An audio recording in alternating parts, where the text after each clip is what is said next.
Assalamualaikum warahmatullahi wabarakatuh. Kami dari kelompok 7. Kami akan mempresentasikan makalah kelompok kami yang berjudul lisensi. Selamat menyaksikan.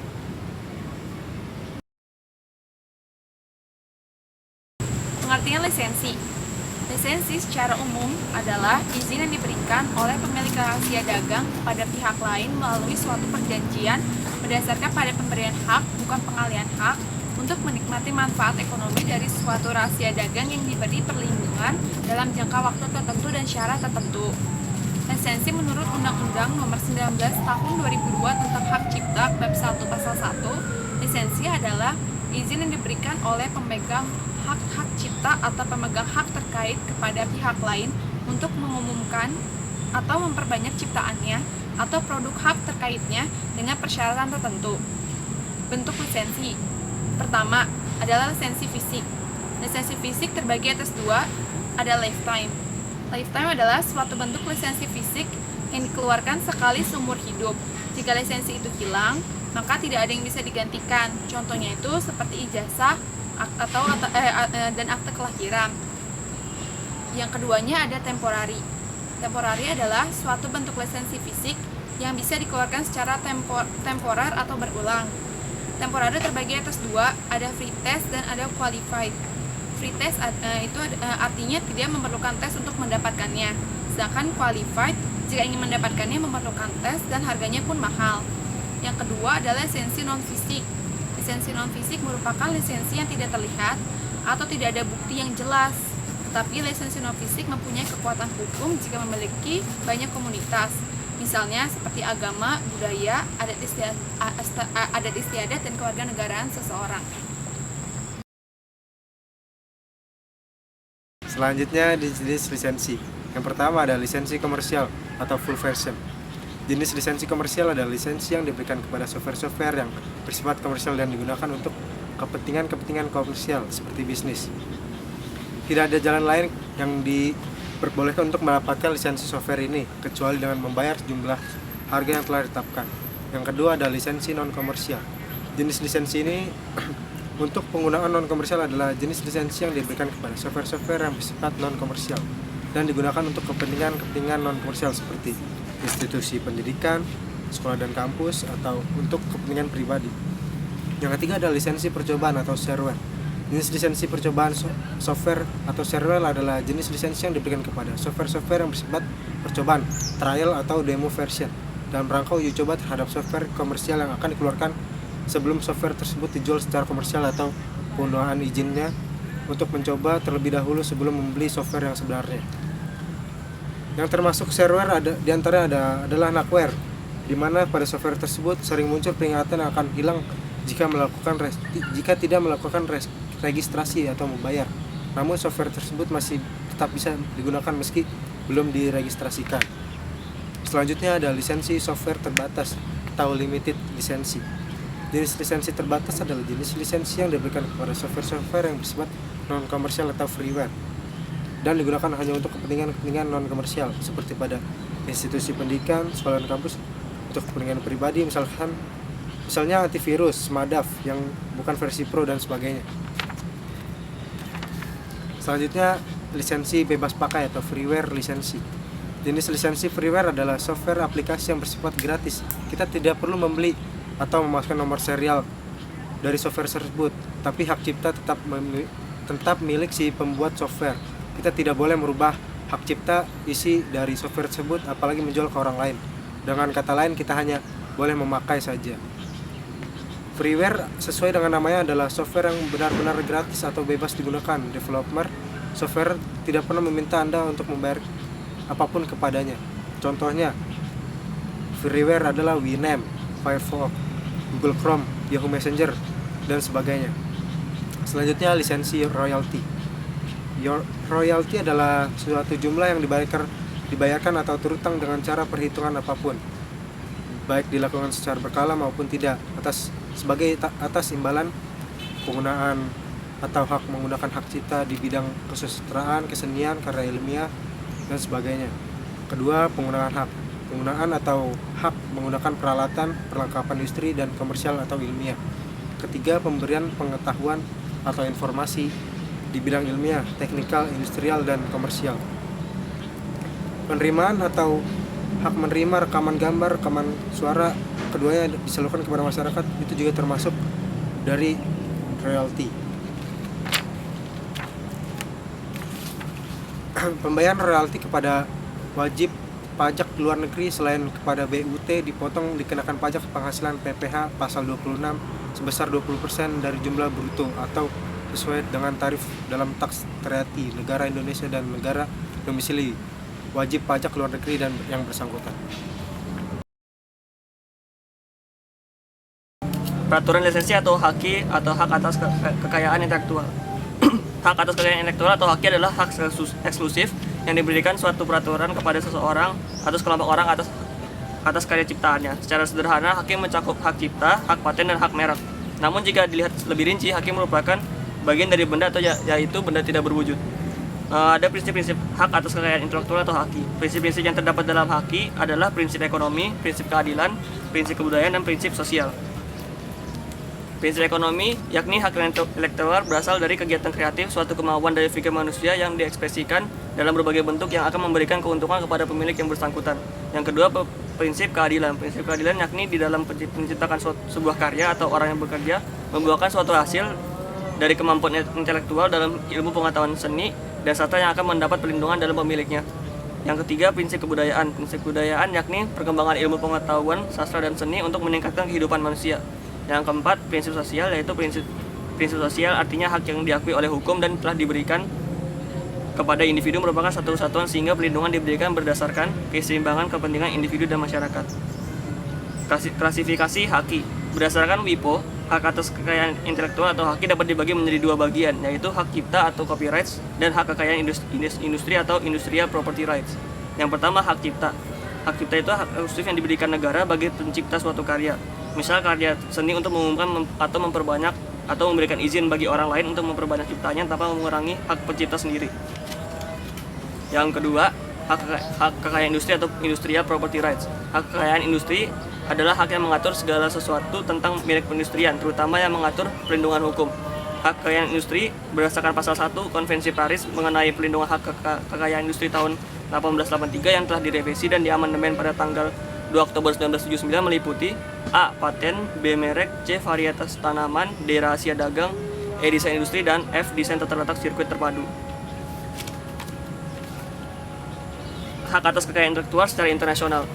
Pengaturan hak secara internasional ada beberapa, yaitu yang pertama TRIPS atau Trade Related Aspects of Intellectual Property Rights, yang kedua Paris Convention for Protection of Industrial Property, yang ketiga PCT and Regulation under the PCT, yang keempat Trademark Law Treaty, yang kelima Berne Convention for the Protection of Literary and Artistic Works, dan yang terakhir WIPO Copyright Treaty. Nah, selanjutnya ada lisensi teknologi. Nah, biasanya bagi negara-negara yang telah memiliki perundangan yang mengatur tentang perjanjian lisensi. Yang pertama itu lisensi wajib, yang kedua lisensi karena permufakatan, dan lisensi karena berlakunya hukum. Nah, yang pertama itu ada lisensi wajib. Lisensi wajib itu adalah lisensi yang didasarkan pada peraturan pejabat pemerintah. Bentuk lisensi ini jarang dipergunakan. Nah, biasanya lisensi wajib ini diberikan tidak lain karena keperluan. Nah, yang kedua itu ada lisensi karena permufakatan, yaitu seorang atau badan hukum menerima lisensi boleh memberi suatu lisensi di bawah penemuan patennya kepada orang lain melalui suatu kontrak. Nah, berdasarkan pernyataan tersebut, seseorang atau badan hukum dapat menggunakan teknologi orang lain untuk diproduksi, asalkan teknologi itu sudah melewati jangka waktu tertentu dan belum dilaksanakan di Indonesia di mana paten tersebut didaftarkan. Nah, pada pasal 21 Undang-Undang tentang Paten yang berisi dalam suatu hal produk diimpor ke Indonesia dan proses untuk pemegang paten berhak untuk melindungi paten tersebut. Nah, maka paten tidak dapat begitu saja ditiru dan dilisensi tanpa persetujuan pemegang paten, dan pemegang paten asing masih dapat melakukan perlindungan hukum atas patennya di Indonesia. Nah, Untuk itu, jika terjadi perjanjian lisensi antara pihak asing dengan pihak Indonesia, dapat didaftarkan perjanjian tersebut melalui kantor paten.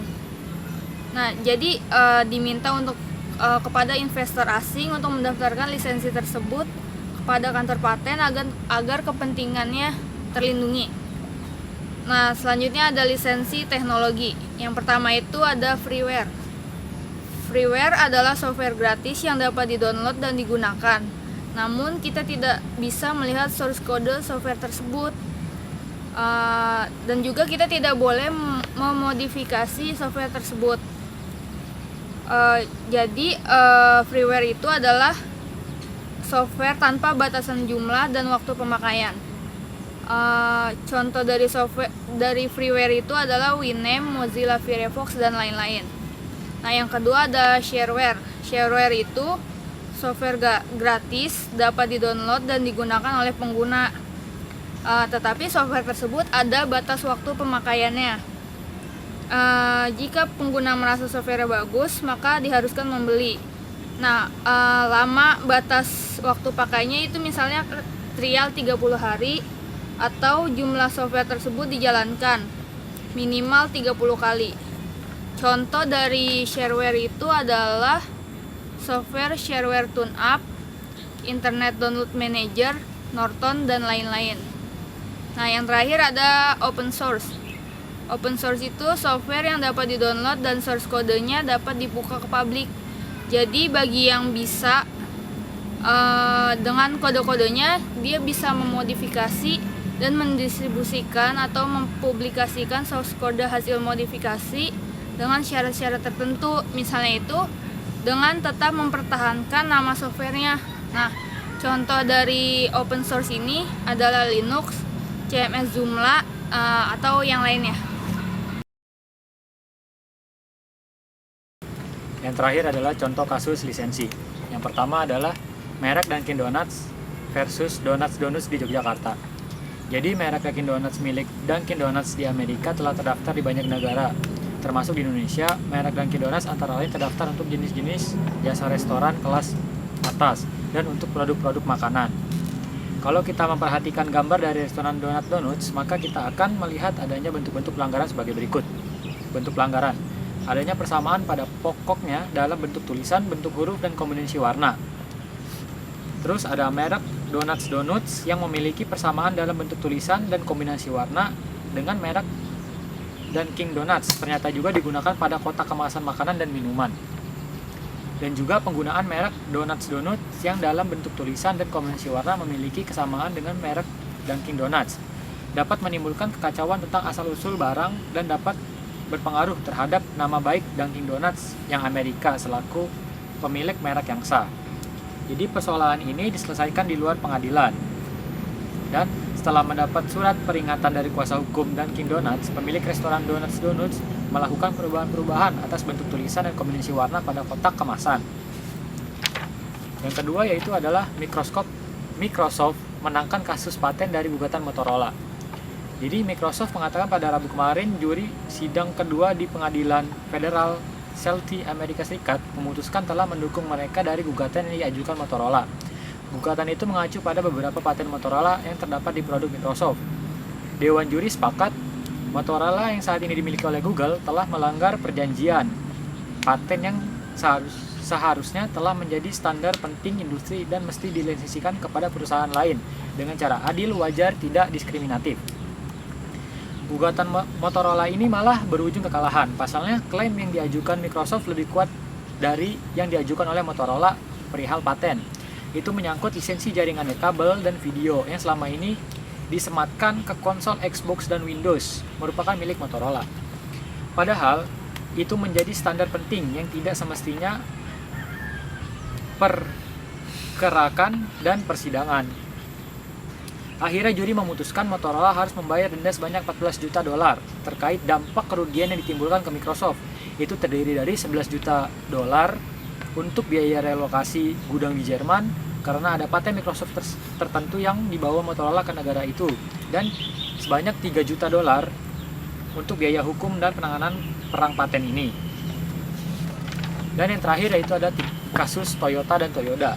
Toyota Motor Corporation akhirnya berhasil membatalkan pendaftaran merek Toyota milik pengusaha lokal bernama Liu Yibing di Pengadilan Niaga Jakarta Pusat. Soalnya majelis hakim menilai pabrik mobil raksasa asal Jepang ini adalah merek terkenal dan telah terdaftar di berbagai negara termasuk Indonesia. Merek Toyota adalah merek yang sudah memiliki reputasi, dan pendaftaran merek Toyota tidak lain berusaha mendompleng merek Toyota yang sudah terkenal tersebut. Karenanya merek Toyota harus dibatalkan. Selain itu, majelis juga menegaskan bahwa Toyota adalah pemilik hak eksklusif di Indonesia untuk menggunakan merek Toyota.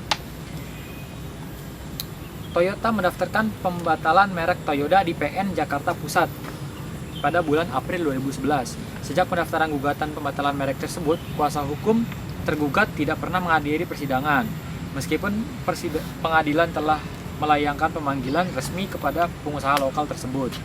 Akhirnya, majelis melanjutkan persidangan dan meninggalkan tergugat satu. Sekian.